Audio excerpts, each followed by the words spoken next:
Default parameters in a function അതൊരു ES6 ഫീച്ചറാണ് JSന്റെ. Let see how it works. അപ്പോൾ default parameters in a function എന്ന് പറഞ്ഞാൽ ഈ ഒരു ഫംഗ്ഷൻ നോക്കുക. ഇവിടെ ലോഗിൻ എന്ന് പറഞ്ഞ ഫംഗ്ഷൻ ഉണ്ട്. ഈ ലോഗിൻ എന്നുള്ള ഫംഗ്ഷൻ്റെ ഒരു പാരാമീറ്റർ എടുക്കുന്നുണ്ട്, അതായത് യൂസർ നെയിം. ഞാൻ ഇനീഷ്യലി അതിൻ്റെ വാല്യൂ ഗസ്റ്റ് എന്ന് കൊടുത്തു. ഇപ്പം ഞാൻ ഈ ഫംഗ്ഷൻ വിളിക്കുന്ന ടൈമിൽ ഞാൻ ഇവിടെ ഇപ്പോൾ ശിവ എന്ന് കൊടുത്തിട്ടുണ്ട്. അപ്പോൾ ശിവ എന്ന് കൊടുക്കുമ്പോൾ എന്ത് ചെയ്യും? ആ കൊടുത്ത വാല്യൂ തന്നെയായിരിക്കും ഇവിടെ ഡിസ്പ്ലേ ചെയ്യുക. അപ്പം വെൽക്കം ശിവ എന്ന് വരും നിങ്ങൾ ലോഗ് ചെയ്യുന്ന ടൈമിൽ. സപ്പോസ് ഞാൻ എന്ത് ചെയ്തിട്ടില്ല, ശിവ എന്ന് കൊടുത്തിട്ടില്ല എങ്കിൽ ഇവിടെ കൊടുത്തിരിക്കുന്ന ഈ വാല്യൂ എടുത്തിട്ട് ഇവിടെ യൂസ് ചെയ്യും. അപ്പം വെൽക്കം ഗസ്റ്റ് എന്ന് വരും. ഇതിനെയാണ് ഡിഫോൾട്ട് പാരാമീറ്റേഴ്സിൻ്റെ ഫംഗ്ഷൻ എന്ന് പറയുന്നത്. ഇവിടെ വേറൊരു കാര്യം ശ്രദ്ധിക്കുക.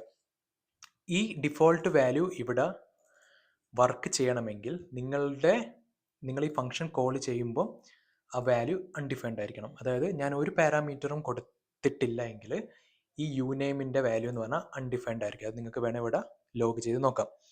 സപ്പോസ് ഞാനിവിടെ നള്ള് എന്ന് കൊടുത്തെന്ന് വിചാരിക്കുക.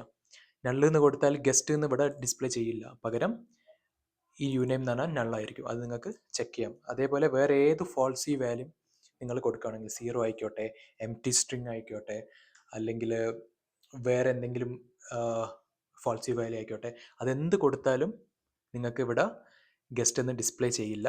ഗസ്റ്റ് എന്ന് ഡിസ്പ്ലേ ചെയ്യണമെങ്കിൽ അൺഡിഫൈൻഡ് ആയിരിക്കണം. ആ ഒരു കാര്യം ഓർത്ത് വെക്കുക. ഓക്കെ. പിന്നെ വേറൊരു കാര്യം കൂടി പറഞ്ഞുതരാം. എനിക്കിവിടെ വേറൊരു ഫംഗ്ഷൻ ഉണ്ട്, ഫംഗ്ഷൻ സ്ക്വയർ. ഡിഫോൾട്ട് പാരാമീറ്റേഴ്സ് ഇങ്ങനെയും വെക്കാൻ പറ്റും. ഇവിടെ എനിക്ക് 2 ആർഗ്യുമെൻറ്റ്സ് പാസ് ചെയ്യുന്നുണ്ട്. രണ്ടാമത്തെ ആർഗ്യുമെൻറ്റിൻ്റെ വാല്യൂ ആയിട്ട് നിങ്ങൾക്ക് ഒന്നാമത്തെ ആർഗ്യുമെൻറ്റ് അസൈൻ ചെയ്യാൻ പറ്റും.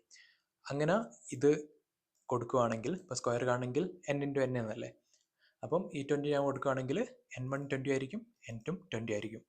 പക്ഷേ നേരെ ഓപ്പോസിറ്റ് വർക്ക് ചെയ്യില്ല. ഫോർ എക്സാമ്പിൾ n1 = n2, അതേപോലെ n2 നിങ്ങൾക്ക് എംപ്റ്റി ആക്കി ഇട്ട് കഴിഞ്ഞാൽ നിങ്ങൾക്ക് അൺഡിഫൈൻഡ് വരും.